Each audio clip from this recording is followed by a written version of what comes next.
Hello. Welcome to my channel. Subscribe. I guess I should start with the beginning.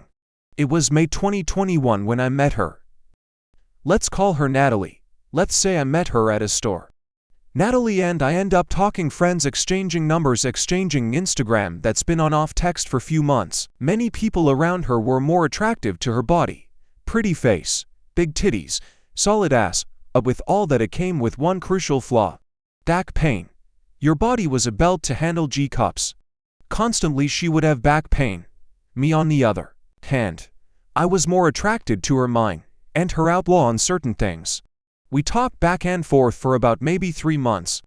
And the constant question will be brought up of her coming over to my house. My response was always no. I always said no because I didn't like to have guests over unless they were family, and I learned from my grandparents on how valuable a man's space is.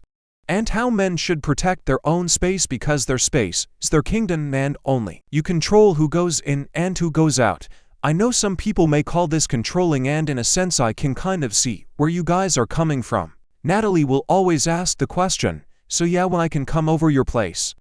And the same response was no thanks, until one day I said, okay fine, let's do it. It was in the middle of July.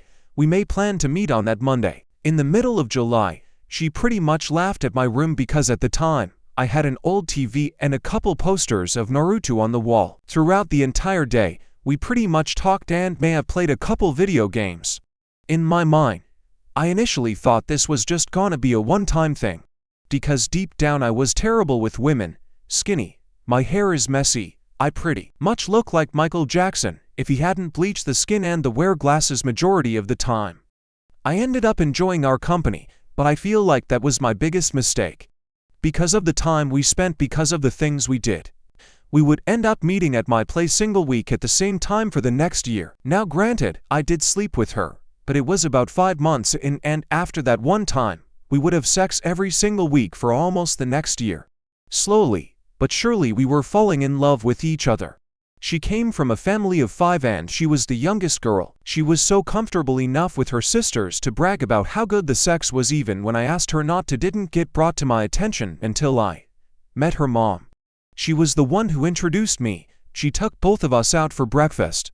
But I did a lot more than just play video games and read manga. I fixed computers, phones, tablets, and appliances as a hobby. And Natalie would watch like a little girl watching her father fix a car, even passing me the tools and asking me about certain parts. I had the feeling that I was caught up in a situationship, but I blew it to the back of my mind when she went telling people that I was her BF. Bae. I came over her house and I got acquainted with pretty much her entire family besides her father, who was always busy. Her older sister wondered about claiming me, and she said that we are just friends, and she responded with, but friends don't do what you guys are doing. Giving out bracelets to having matching clothing, you name it. Spent Christmas and New Year's together. Her house was chaotic and filled to the brim of children, from cousins to uncles to nieces. Her family believed that everyone should stay under one roof, and in her own words, it's suffocating. After that conversation, the one day turned into 2 days, then an entire week, where she will come over. I would make her favorite food sometimes, and help her relax, take your mind off things, and it was kind of a hidden talent of mine that I knew how to cook, and she would sometimes help me out as I make entrees, side dishes, and desserts. Mind you, I probably should have said this earlier, but we're both young. Early 20s, fresh out of college. I was surely after New Year's, where she talked to me about getting a reduction. My mindset at the time was I didn't want to see her in pain. I felt like she wanted me to be there for her throughout the entire process, and I did. Next month, she ended up going to this party. At the time I was going to be with family, as I had to settle a couple things. I didn't find this out till later, but she ended up hooking up with a guy during the party. Let's call him Trey. Trey was the opposite of me. He was unstable, had mental issues, and he inspired to be a rapper. He had no place of his own besides that he lives out of. He was a certified crash out. This was the beginning of February 2023. I would say it was around the 7th when she went to the party. She ended up vanishing for almost the entire month. I had thought something happened to her, so I went asking around during the month, and at the time no one really knew anything besides she was going to get her daily checkups. Texts became less than less frequent, and in my mind, I initially thought I had done something wrong, and usually, when I do something wrong, we both did something wrong to each other. We usually talk about and both of us take accountability for where we both went wrong. The next time we talked was at the end of February, and at the time, we had shared our galleries via Google Photos, and I noticed a couple new guys in her photos that she was taking pictures with, and I asked about them. She said, "Don't worry about them, they are just a friend." After the call, months begin to pass, and during that time she ended up hooking up with a lot of people. It didn't really start to erupt until one of my friends told me she hooked up with her, and he told me out of guilt and apologized. At the time I had at least maybe 5 friends. The other 3 in the friend group held him accountable for it, and they were even more pissed off because he already had a girlfriend. To the point where you would tell everyone and even annoy everyone. I ended up investigating, but my friend ended up keeping an eye on me because they knew that my emotions at the time were unstable. In March 2nd, of the friends from my friend group ended up taking their own life. One who hooked up with Natalie and ended up moving out of state, and the last one moved overseas.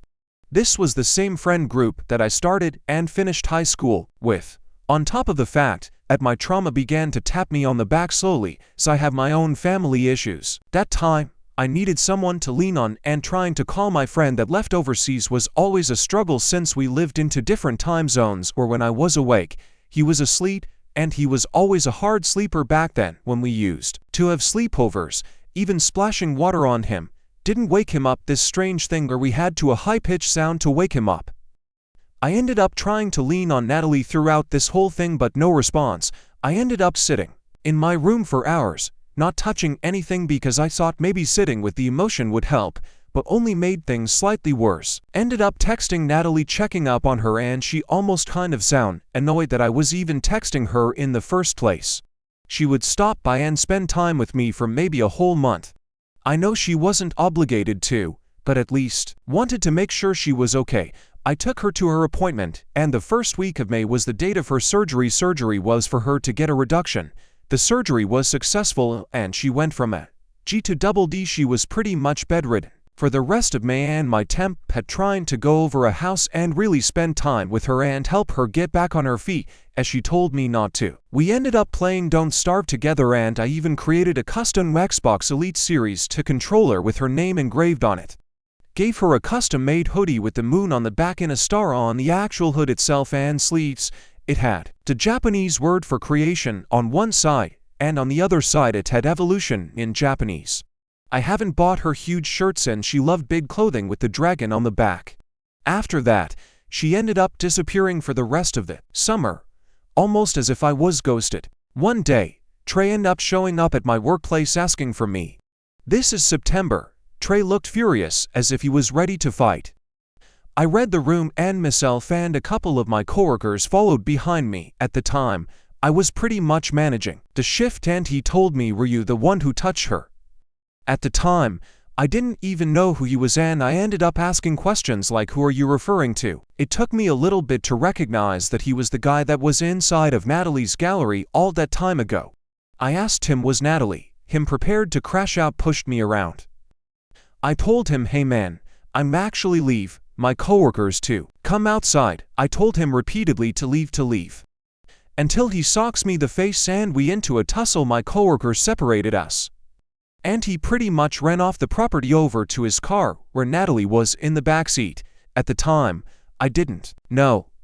I ended up calling Natalie right after, and I ended up telling one of my coworkers the whole story, which she said, "Sounds like you got played." I ended up crashing out myself as I saw the signals and didn't listen.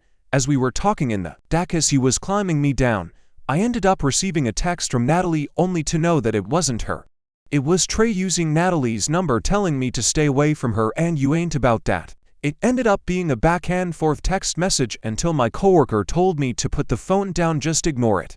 You're just feeding the fire. A week later I ended up trying to confront Natalie about the whole situation, and I get hit with the text, "Hey man, she's busy right now." Natalie usually does text like that, so I sent, and then I get sent 5 attachments, and those attachments are exactly what you think it is. Each video being about between 3 to 5 minutes each, had a punching a hole in my wall, and luckily my coworker that I sat down with kept an eye on me, and I would talk to him about it. He was one of the only people, and a couple others of his friends found out and comforted me about it. I know I said some things like I was going to kill him and I was armed, but he was there throughout the whole situation. Natalie never called me back since then, but the people who knew her and ended up filling me in on what was really happening. It only fueled the fire. In my mind, I felt betrayed. Why would someone get so close to me? It's been so much time with me only for them to ghost me, to purposely get away from me. I never invited her over. It's my fault. I started this. Even when I try not to find anything else more about her, I end up being told by one of the friends that hooked up with her. Now she has depression and gained a bunch of weight. The two friends that passed away, I dedicated every Wednesday to go and see them. Multiple people said that I was just a bag. It means money to her. I ended up receiving an apology from her almost a year later. Hey, I just wanted to apologize for how everything went down, and I just want to say you were literally like my best friend, and I hope you're doing well, and I miss talking to you. I hope you're living it up. With that whole situation, it made me afraid to get into relationships, as I don't want something like that to happen again. So I avoid it. I ended up moving, buying a new car, and I built my dream room, but the memories are still there. My question is, has anyone had this happen before? And how do you move on from something like this even almost an entire year later after the text message? What do you do from there? I didn't respond to it. I just kinda left it. There should have just not invited her over in the first place. Should I have set boundaries? How do I move on from this, or is it just like what they say? It's a canon event.